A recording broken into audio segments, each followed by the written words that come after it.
Olá, bem-vindos à aula do módulo 5 sobre como abordar o fumante com distúrbios psiquiátricos. Meu nome é Carolina Costa e eu sou psiquiatra do Serviço de Psiquiatria e Psicologia Médica do Hospital Universitário Clementino Fraga Filho. A indústria do cigarro, mais especificamente a R.J. Reynolds Tobacco Company, em 1981 já descrevia, já tinha a descrição dos fumantes que fumavam por melhorar a disposição, ajudar a levantar o astral, acalmar, relaxar, lidar com o estresse. O risco de mortalidade dessa população, já que o cigarro tem essa função de mexer com a parte emocional, de aliviar, de anestesiar, é mais alto, portanto, acaba sendo usado como uma automedicação por parte dos fumantes. O tabagismo e a dependência à nicotina está associada a quase todos os distúrbios psiquiátricos.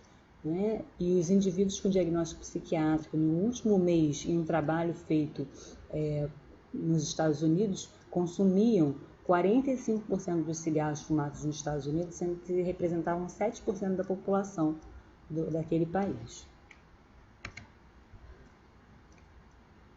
As complicações são importantes até para o tratamento das doenças psiquiátricas, porque afeta os níveis no sangue dos psicotrópicos, porque induz o trabalho do citocromo P450 1 a 2, então a olanzapina, que é um remédio para distúrbios psicóticos, transtorno bipolar, transtorno esquizofrênico, transtorno delirante, chega a cair os níveis em até 78%, ou seja, a dose tomada por um fumante vai ser muito pouco, vai ter uma ação muito menor do que a dose tomada por aquele paciente que não fuma.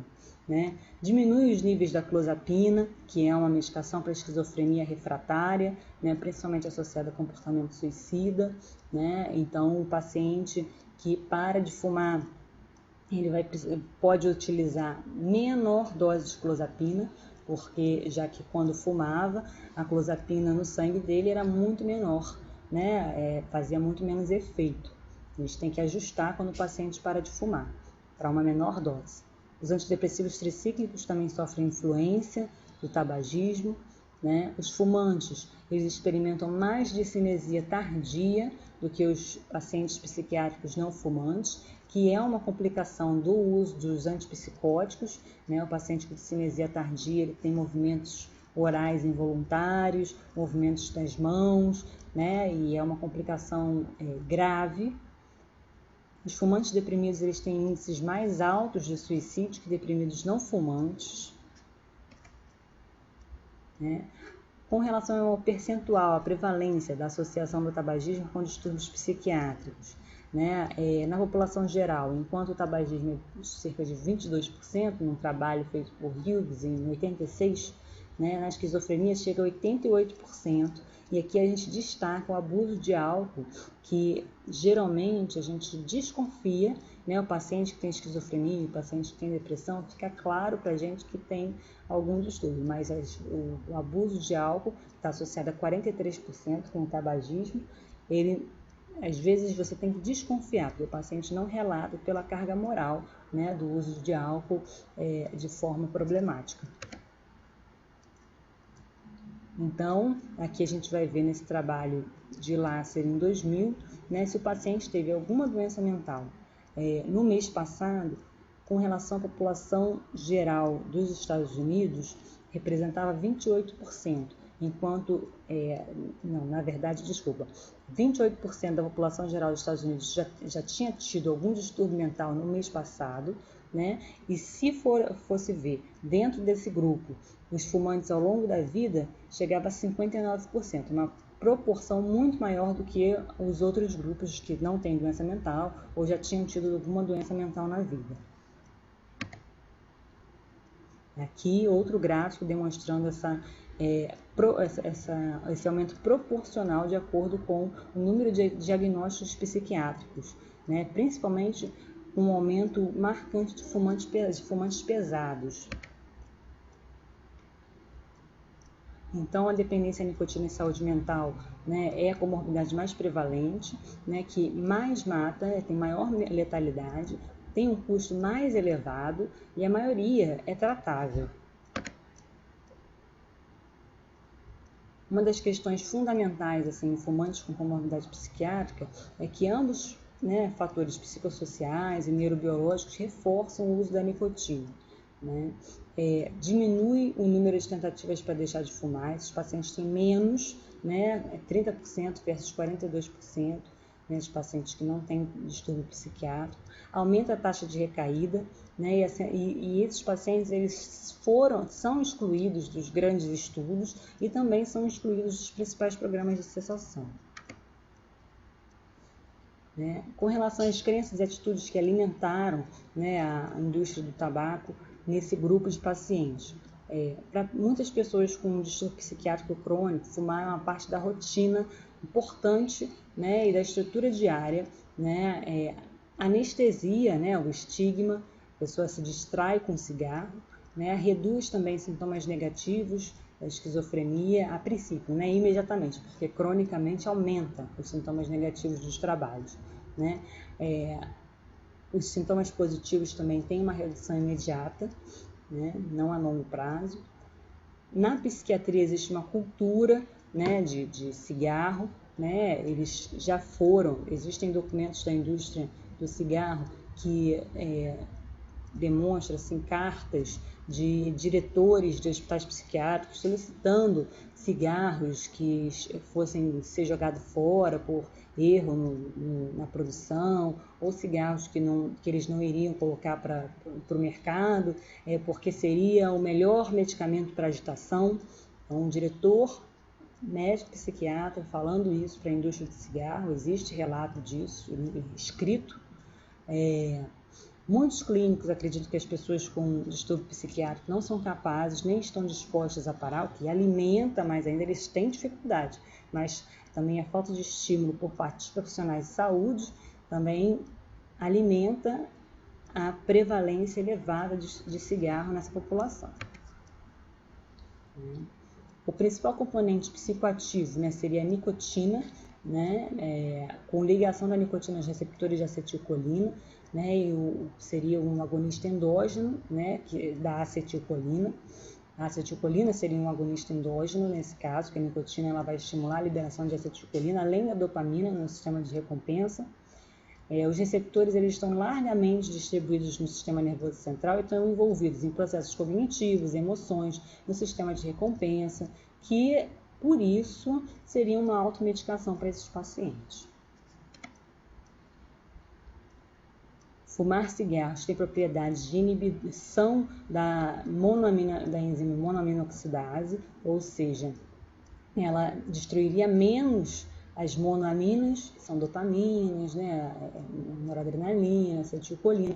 Então, por isso, aumentaria o aporte no cérebro, né, então ele seria um neuromodulador, né, aumentando a dopamina, serotonina, norepinefrina, GABA, glutamato e acetilcolina. Por isso, neurobiologicamente, o cigarro também pode ajudar assim, muito entre aspas, né, dá uma sensação de aliviar o transtorno psiquiátrico, mas na verdade existe um custo elevado com relação a isso para a saúde e também o tratamento com os psicotrópicos fica extremamente prejudicado. Né? A nicotina ela possui propriedades transitórias de elevação do humor, né, agudamente, né, reforça qualidades mediadas pela capacidade de aumentar os níveis de dopamina. Com relação à cognição, ela melhora a memória para o trabalho, atenção, processamento de informação, previne o declínio esperado da função cognitiva observada na privação do sono. Com relação à qualidade de vida, os fumantes pesados, né, assim, têm um score menor que 36 do percentil das dimensões de saúde mental, isso num questionário chamado SF36, que mede a qualidade de vida, tem mais sintomas depressivos e ansiosos, tem maiores limitações no funcionamento dos papéis emocional e funcional social, Então, assim, a princípio, agudamente, tem a ilusão de que melhora muita coisa, né? Assim, muitas funções psíquicas, mas a longo prazo é um custo muito grande e não compensa.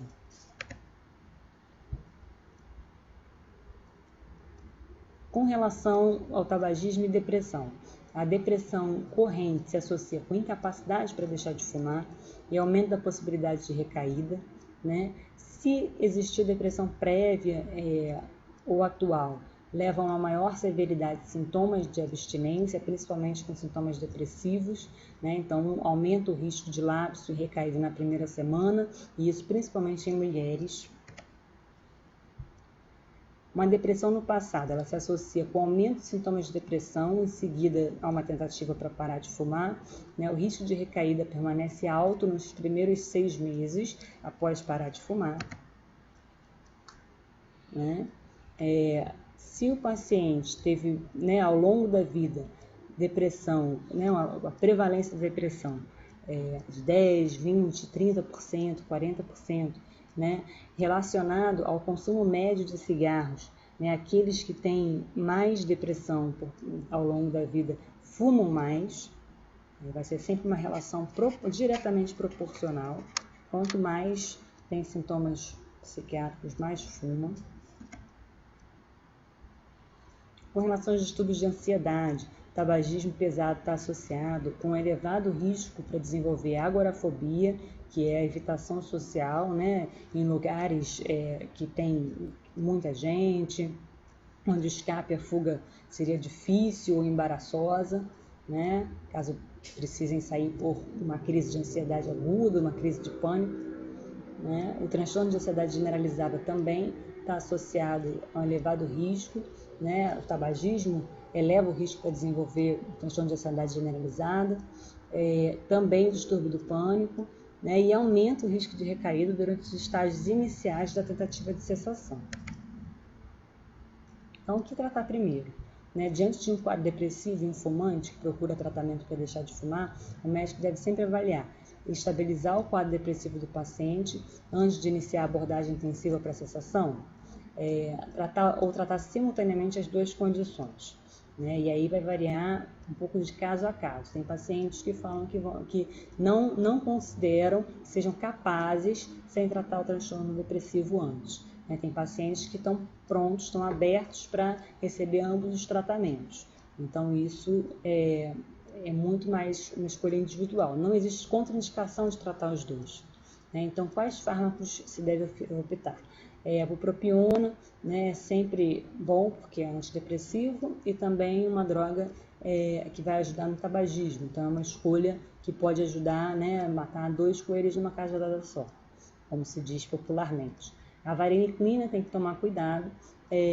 No paciente psiquiátrico que não esteja compensado, tem que monitorar de perto, caso seja a escolha, para a ideação suicida. Né? A terapia de reposição de nicotina também vai ser bem-vinda, principalmente porque os sintomas de abstinência vão ser maiores nessa população, né? Principalmente os pacientes deprimidos. Associar antidepressivos inibidores de recaptação seletivos de recaptação de serotonina, né? Como fluoxetina, os novos, né? Não os tricíclicos, também são recomendados. Para avaliar esses pacientes numa triagem, né, quando você começa um programa de cessação e o paciente às vezes nem sabe que tem depressão ou algum outro transtorno, você pode aplicar um inventário de depressão de Beck, né? Tem um que é auto-aplicável, o paciente mesmo que consegue ler e escrever pode marcar por conta própria, né? O MINI seria o Mini International Neuropsychiatry Interview. Demora meia hora e precisa de uma pessoa, de um profissional de saúde capacitado, que tenha treinamento, mas é um questionário que tria bastante os transtornos psiquiátricos, dá para ter uma noção do que o paciente pode ter, né? Demora meia hora e é fácil de se aplicar, né? O HAD, que é o Hospital Anxiety and Depression Scale, é a escala hospitalar de ansiedade e depressão, que também é simples de conseguir fazer, e o paciente também pode marcar por conta própria. Com relação aos antidepressivos e a cessação do tabagismo, a bupropiona e a nortriptilina vão ser sempre mais eficazes e a escolha, né, independente de comorbidades, porque eles têm uma ação antitabágica independente de se existe depressão ou não. Se existir, né, ótimo, porque também trata. Os inibidores de recaptação, seletivos de recaptação de serotonina e a bupropiona também são eficazes em fumantes com comorbidade depressiva, sendo que a venlafaxina, que é um inibidor de recaptação de serotonina e noradrenalina, parece ter um efeito sobre a abstinência tabágica também, segundo a revisão Cochrane. Então, com relação ao alcoolismo, né, o trabalho de Johnson em 2000 viu que os inibidores seletivos de recaptação de serotonina, eles reduzem a síntese do transportador, né, da recaptação, e a oferta de serotonina, e a oferta dele, né, do receptor. Então, aumenta assim a disponibilidade da serotonina e também ajuda, né, a substituir o efeito de recompensa do álcool. Né, são indicados no tratamento da depressão como comorbidade psiquiátrica, né, se existir depressão, vale a pena usar os inibidores de recaptação de serotonina. São melhores indicados para o início tardio do uso de álcool, né, problemático, e não no início em alcoolistas de início precoce. Então, as recomendações: identificação sistemática na anamnese quanto à presença de distúrbios psiquiátricos, com relação à depressão maior, a distúrbio bipolar e outros distúrbios psiquiátricos. Histórico de uso nocivo, né, ou dependência de álcool também é super importante, geralmente algo negligenciado, né, até pelos próprios pacientes. Às vezes você tem uma surpresa ao descobrir, né, que o paciente tem um uso problemático de álcool. Sempre oferecer tratamento para cessação, inclusive aos pacientes hospitalizados em clínicas psiquiátricas. Né? Diagnóstico e oferta de tratamento apropriado para os quadros depressivos também fazem muita diferença na taxa de cessação. Né? Busca de apoio, referência especializada com profissionais de saúde mental também é importante, rede de apoio social. Obrigada.